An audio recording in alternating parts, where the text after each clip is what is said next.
또 하나 이준석 전 대표의 이른바 영어 논란 말고도요. 어제 이준석 전 대표의 최근 정치적 상황을 상징하는 장면 하나가 연출이 된 것 같습니다. 여의도의 한 식당에서 이준석 전 대표와 안철수 의원이 칸막이 하나를 사이에 두고 목소리를 높여 싸운 겁니다. 경찰청 차장 시절 2022년 1분기 통계만 보더라도 1년 전보다 강력범죄가 우리나라에서 70%가 늘었습니다. 정말로 하고 자빠졌죠? 저 기억하시겠지만 강서구청장 보궐선거 때 저 안철수 의원 유세를 놓고도 안철수 의원과 이준석 전 대표가 꽤 옥신곡신 공방을 벌였었는데 어제 여의도 국회 앞 식당 정확히 복국집에서 있었던 일을 저희가 그래픽으로 재구성해봤습니다. 칸막이를 하나 두고 싸운 것 같아요. 이준석 전 대표와 안철수 의원이. 이 복국집은 뭐 이름을 상호를 밝힐 수는 없는데 그 최병무 의원도 많이 다녀보셨을 테고. 그러면 국회 바로 앞에 있는 복국집이니까요. 여기서 이른바 영어 논란이 좀 공방이 붙었는데 일단 좀 추가 설명을 좀 부탁드릴게요. 그러니까 안철수 의원이 이제 일부 기자들하고 아마 식사를 하고 있었던 모양입니다. 거기에서 이제 이준석 전 대표의 영어 논란, 그다음에 이 인요한 위원장과의 관계, 뭐 이런 것들이 최근에 여의도 정치권에서는 최대 화제니까 예. 아마 기자들하고 사이에서도 그 안철수 의원이 그 얘기를 주고받는 과정에서 이제 뭐 저기 지금 나오듯이 미스터 린턴은 대놓고 인요한 위원장을 무시한 거다.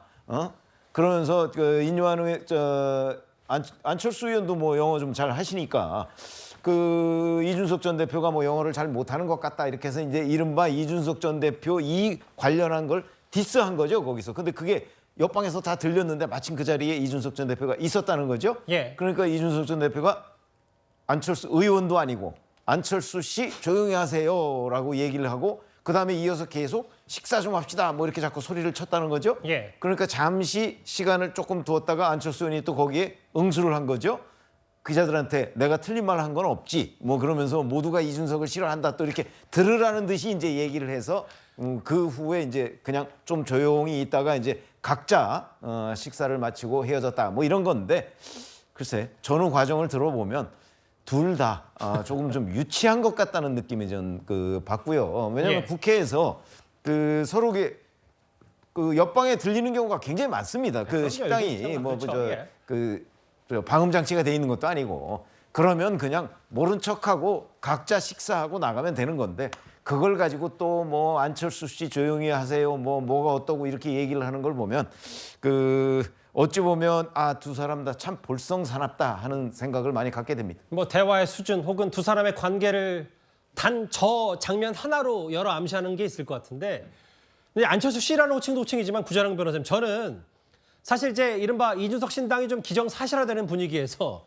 본인도 이제 삼지대에서 안철수 의원도 여러 신당 창당을 해봤고 모두가 이준석을 싫어해라는 표현까지 썼다는 건 글쎄요. 뭐 좀 신당 창당하는 사람 앞에서 죄를 뿌리는 느낌 들고요. 어떻게 좀 받아들이셨어요? 그러니까 지금 제3지대에 대해서 얘기할 때 안철수 신당 옛날의 과거 사례가 많이 떠오르잖아요. 근데 이준석 대표가 신당 차려가지고 안철수 의원이 했던 그 행보를 보이기에는 위상 차이가 굉장히 많이 나요. 처음에 노원에서 붙었을 때도 이준석 대표가 굉장히 거친 말로 공격했을 때 안철수 의원이 여유롭게 더 커서 와라 이렇게 그냥 한마디로 받아버렸었거든요. 굉장히 표 차이가 많이 벌어져가지고 안철수 의원이 당선이 됐었고 그 이후에 이제 굉장히 설전을 벌이면서 이제 앙숙 관계가 됐는데 여기에서 지금 이준석 대표 같은 경우에는 인성 논란이 최근에 불거진 상황에서 지금 이런 일이 벌어졌으면 좀 점잖게 뭐 장미란 차관이나 인요한 위원장 같이 점잖은 말로 했을 때 사람들이 굉장히 좀 더 높게 평가하듯이 옆에서 들립니다. 이렇게만 점잖게 했어도 사실 조금 이제 저 상황이 마무리가 됐을 텐데 예. 안철수 씨라고 자기보다 한참 연배 위의 분을 그렇게 하는 것도 굉장히 더 경우 없어 보일 뿐만 아니라 예. 안철수 의원 같은 경우에도 사실 대선 후보 지내셨고 굉장히 정치적으로도 그렇고 인지도로 그렇고 굉장히 높은 분의 그 행동으로서는 조금 유치해 보일 수 있거든요. 예. 저는 예전의 위상을 좀 회복하는 차원에서도 또 이준석 신당에 대해서 지금 고립작전을 편다라고 하는 그러니까 인요한 위원장의 그 행보에 또 한 도움을 주기 위해서라도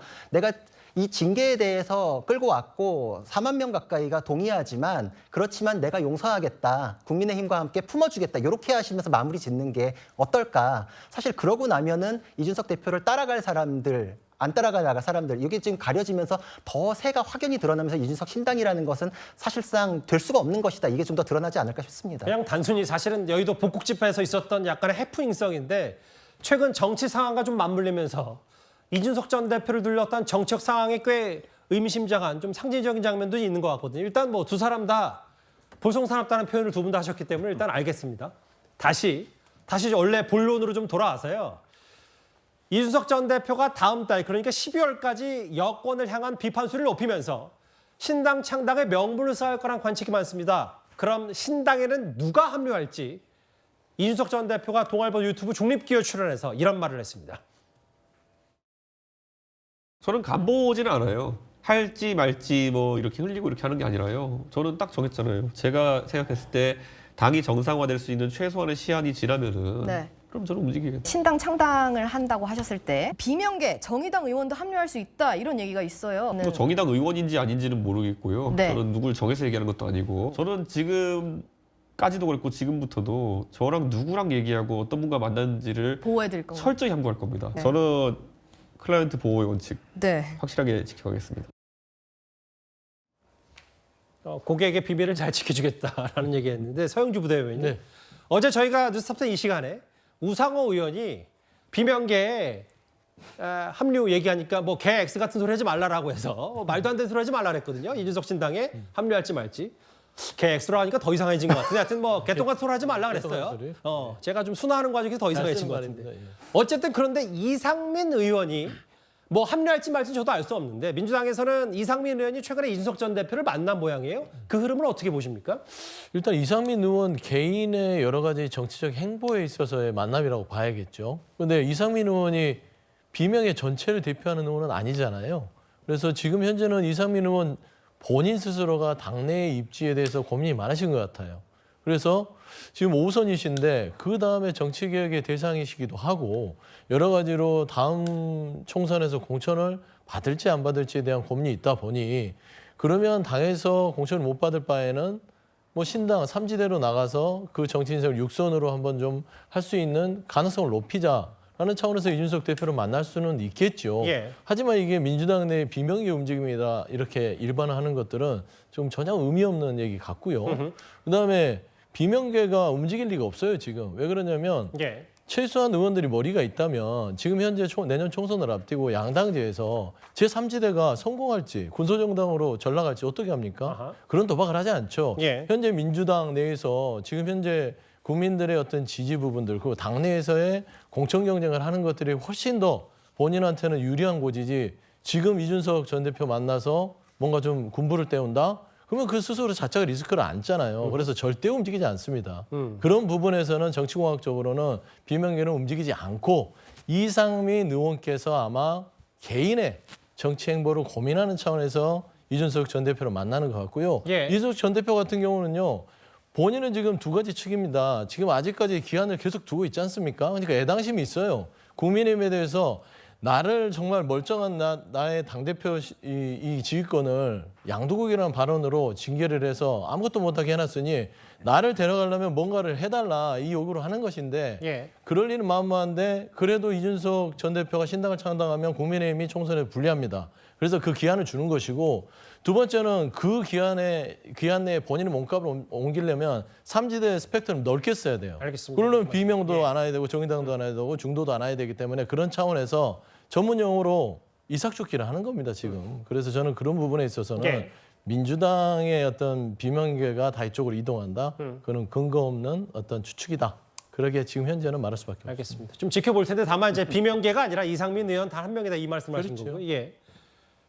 저희가 여러 언론 보도를 취합을 해봤는데 소정 속장님, 김종인 전 비대위원장은 뒤에서 후견 역할을 한다고 치고 그럼 공천 탈락 누군가는 여기 올 거냐? 뭐 그건 알 수 없습니다.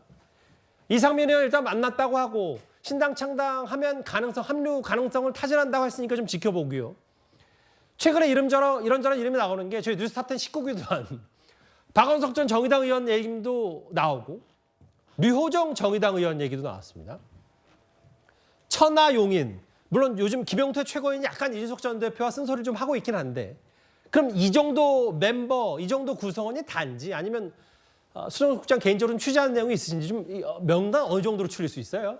저 구체적인 사람의 명단이 계속 나오기는 쉽지 않죠. 쉽지 않고 이준석 전 대표로서는 지난번 당대표 선거에서 천하람 위원장이 출마해서 얻었던 득표력 그게 15% 정도 됐지 않습니까? 그때 이렇게 저렇게 따져서 국민의힘 당원이 지금 80만 명 정도 이렇게 되니까 대략 20% 정도 이렇게 좀 가능하지 않나 아마 그렇게 내부적으로 판단을 하고 있을 것이고 예. 그리고 이제 외부적으로 본다면 이른바 제3지대를 움직이는 그룹들 그런 그룹들이 있을 것이고 그리고 나서 그것이 세를 얻게 된다면 이 국민의힘 내의 일부 세력과 함께 민주당 내의 일부 세력까지 포괄하는 아마 그런 그림을 그릴 수가 있을 텐데 제가 생각하기에는 이건 이제 하나의 그림으로서의 하나의 제3정당 이준석 신당이 창당했을 때의 어떤 모습 그런 것이고 핵심 지지 기반은 결국 이제 2030 세대와 수도권을 중심으로 한 아마 그런 쪽으로 갈 수밖에 없겠죠. 예. 그런데 제가 판단하기에는 그런 건 그냥 하나의 그림이다라고 저는 보고 있는 것이고요. 가장 중요한 것이 결국 정당을 새로 창당한다라는 것은 세력과 자금과 함께 명분입니다. 명분.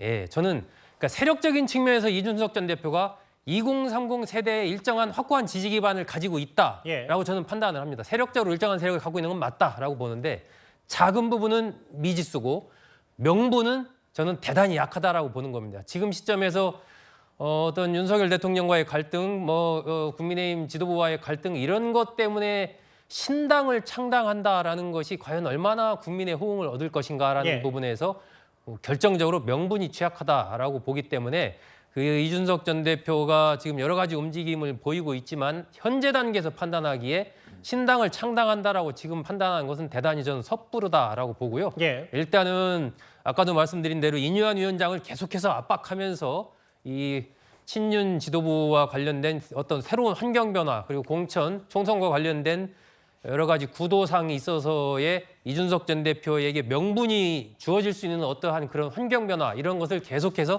압박을 해나갈 것이고 예.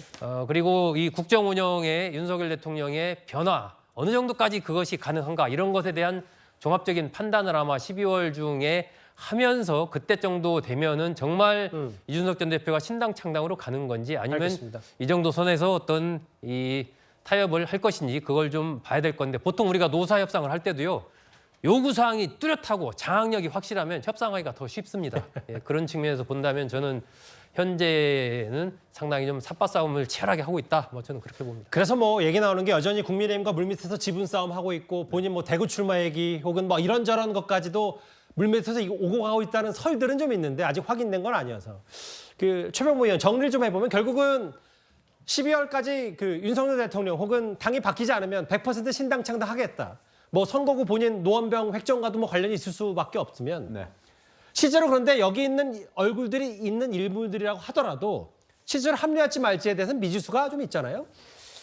저희들이 이제 기자로서 신당 취재 총선 때마다 나오는 게 신당입니다. 어떤 때는 또 대선 전에 나오기도 하고요. 그래서 참 취재를 많이 해봤는데 그 경험을 그냥 말씀을 드리자면 사실은 신당을 누군가 이렇게 만들려고 할 때 여론조사 같은 걸 해보면 신당이라는 이름이 들어갔을 때 국민들의 관심과 지지가 꽤 높아요. 예. 근데 실제 신당을 만들잖아요. 만들면은 처음에 신당설이 한참 이렇게 뭉게뭉게 피어오를 때보다 실제 신당을 만들면 그 지지가 뚝 떨어지는 경향이 있어요. 그게 왜 그러냐면 지금 이준석 전 대표가 돌아다니면서 비명계도 만나고 누구도 만나고 하면 마치 금방 그 신당에 참여할 것처럼 얘기하는 사람들 굉장히 많을 거예요. 그런데 실제 문을 열어놓으면 별로 안 와요. 그 온다는 얘기는 무슨 얘기냐면 저 신당에 가서 내가 그 국회의원 배지를 다룰 수 있을 것인가 없을 것인가 그걸 먼저 생각하거든요. 예. 그런데 지금 저기 아까 그림 쭉 나오는 분들 한번 저 정치 전문가라면 누구는 좀 다룰 수 있을 거야 없을 거야 이렇게 판단을 할 수가 있다고 저는 보거든요.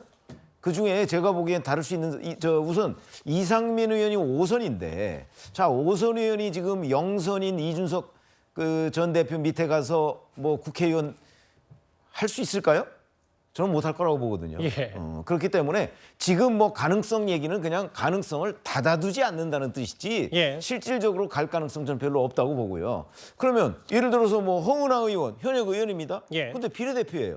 그러면 국민의힘이 제명을 해주지 않는 한 저기에 갈 수가 없어요. 근데 국민의힘이 누구 적으로 하고 제명을 해주겠습니까? 그러면 현역 의원 아무도 없어요.